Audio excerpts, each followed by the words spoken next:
It's very heartwarming to listen to your words, which gives us a lot of credibility, because there are people who still do not accept that there is climate change and it's a crisis. So I start by thanking you for your words. And so today, human beings have become richer, more powerful, and more advanced. The literacy rate is much higher than ever before.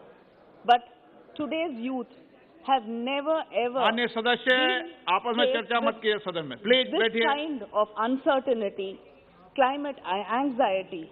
Their minds are eclipsed with fear. They do not.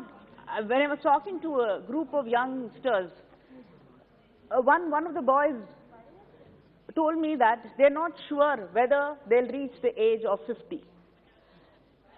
It was very destabilizing to listen to a young person in his early 20s say that I do not know whether I will reach the age of 50. So we cannot wish climate change away. One of our youngest climate activists, Greta Thunberg, says our house is on fire and act like it is. We cannot call climate activists alarmists, or we cannot, push it away saying it's conspiracy theories. Our oceans are heating up, the rains are acidic, forests are burning, coasts are eroding, sea levels are rising, and people are displaced, and that is the truth. So we are bickering and politicking over caste, religion, and racial differences. But while we are doing all this, we are losing the only habitat known to humankind. And this is an existential crisis, and nothing is more important than this. The IPCC assessment report that was released in August this year has stated that it is code red for humanity. And it is said that it's just not climate change, but a climate emergency. The 26th Conference of Parties for United Nations Framework Convention on Climate Change was recently held 1 month ago in Glasgow. The 26th COP meeting is considered as the most significant meeting of the century because of the crisis in front of us. There were around 6 trillion trees on this earth before agricultural revolution, which started around 10,000 years ago. Today, it is less than half of what was there before agricultural revolution started. So losing our forests is not just losing places of calm and comfort. We are losing the diversity of life, human health, and the livelihood it provides, and the climate resilience it gives the earth. Global warming is simply increasing carbon emissions in the atmosphere more than what can be absorbed by the trees, plants, seas, and natural environments. David Attenborough recently mentioned that it finally comes down to a single number, the concentration of carbon in our atmosphere. And we should all join our hands together to combat it.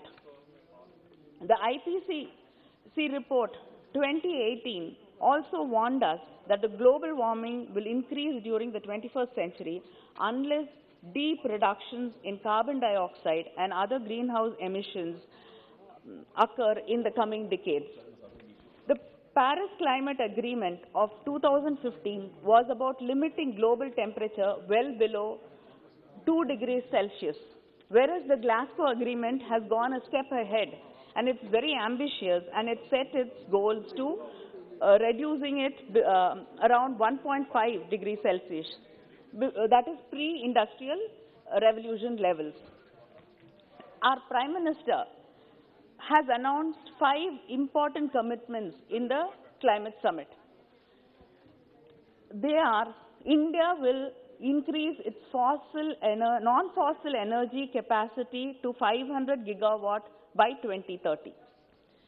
India will fulfill 50% of its energy requirements with renewable energy by 2030. India will reduce its carbon emissions by 1 billion tons by 2030.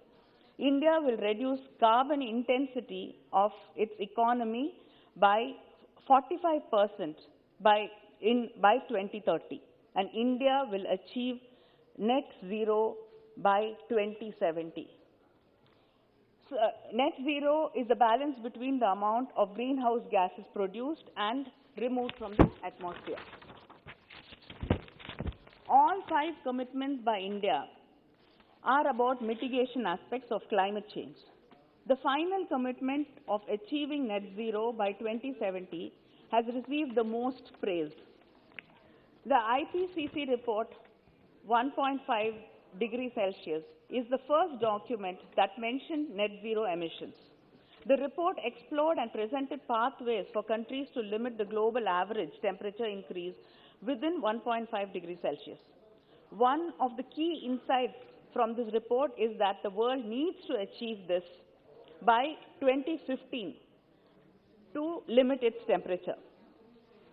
So I'd like to ask, what does it mean to achieve net zero emissions by 2070 for India? According to the study conducted by the Council for Energy, Environment and Water, India's total installed solar power capacity needs to increase to 5,630 gigawatts by 2070 to achieve this. The net zero which we have promised, which we made as a promise in the summit to the world. But the government, in its reply to a question in Lok Sabha on 2nd December 2021, has said that only 46.25 gigawatts of grid-connected solar power has been installed in this country. So how are you going to achieve your target? I mean, this is nothing compared to what we have promised the world.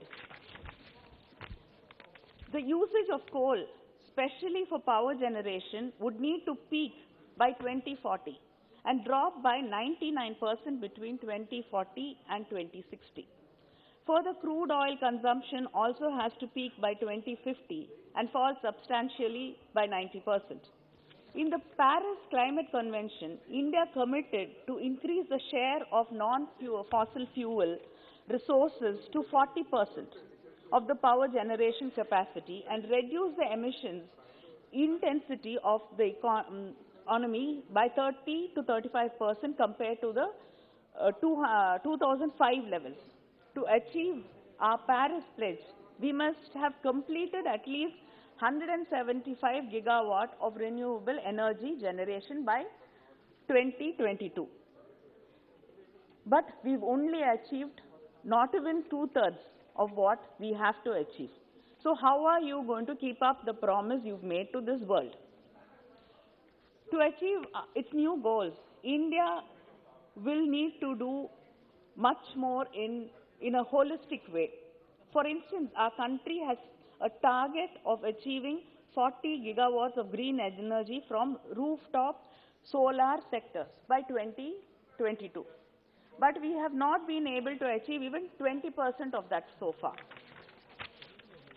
In the transport sector, India has targeted around, its target is around 30% of the share of vehicles, electric vehicles, will be increased by 2030.